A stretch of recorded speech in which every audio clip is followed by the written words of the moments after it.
कैसे देखते हैं आज के फैसले को? हमने देखा कि 15 माह के ट्रायल के बाद, इतने तवील इंतजार के बाद जब फैसला महफूज कर लिया गया था तो आज सामने आया है, और खास तौर पर इंटरनेशनली पाकिस्तान की इमेज पर इसका क्या इम्पैक्ट आपको नजर आ रहा है कि इस हद तक अकाउंटेबल ठहराया गया एक बड़ी पोस्ट पर रहने वाले अफसर को, जो कि एक तासुर होता है कि अगर आपकी बड़ी कुर्सी है तो आपको एहतसाब में शामिल नहीं होना पड़ेगा, लेकिन आज इस चीज को गलत साबित करते हुए एहतसाब किया गया।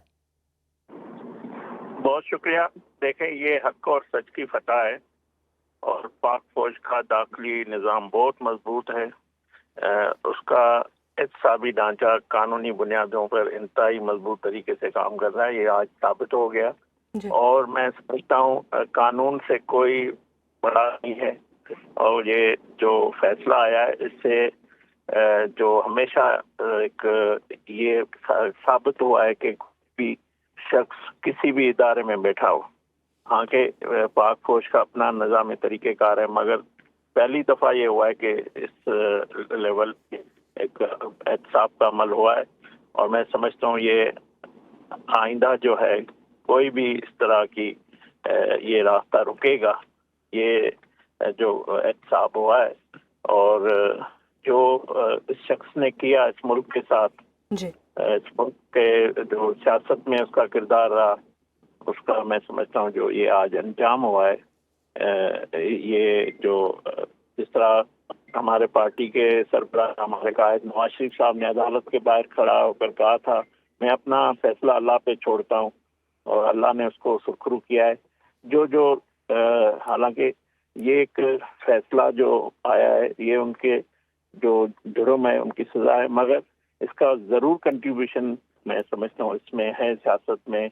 और जिस तरह ये इन्होंने अपने ओहदे को अपनी जो जिस पे ये विराजमान थे उसको इस्तेमाल किया सियासत के लिए, तो ये आइंदा भी अगर कोई शख्स इस तरह की करेगा तो उसका ये इबरत का निज़ाम जो मतलब मैं समझता हूँ अंजाम हुआ है और कानून की फतह हुई है, सच की फतह हुई है।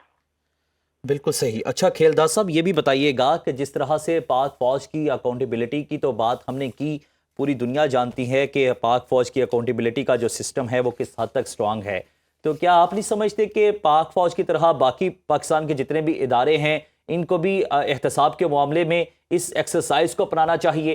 क्योंकि हर इदारे में इस तरह के अफसरान तो मौजूद होते हैं जो सियासी पुष्टपनाही भी करते हैं, इख्तियारात का नाजायज़ इस्तेमाल भी करते हैं।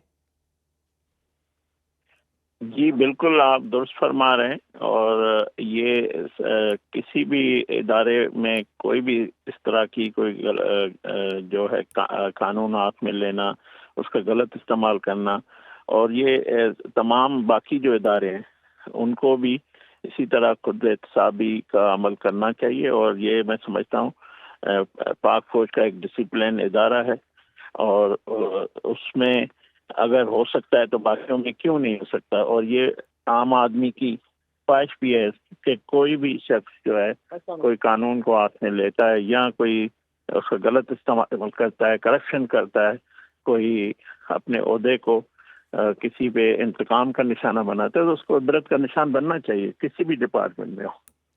बिल्कुल आपने बचा फरमाया कि अगर आप कोई भी पोजीशन इख्तियार करते हैं तो जिम्मेदारियां बड़ी हो जाती हैं और एहतसाब लाजमी होना चाहिए अगर उस पोजीशन का गलत इस्तेमाल किया जाए।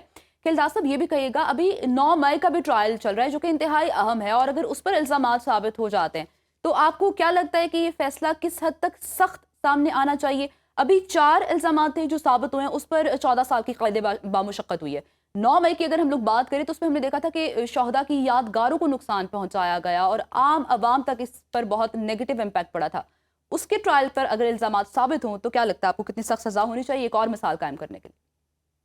जी बिल्कुल, 9 मई में जिस तरह GSQ पे हमले का केस है, या 9 मई में जो भी किरदार है मास्टरमाइंड समेत, उनके खिलाफ भी इसी तरह जो है उनका होना चाहिए, कानून के कटघरे में मौजूद है, उनको इंशाल्लाह होगा।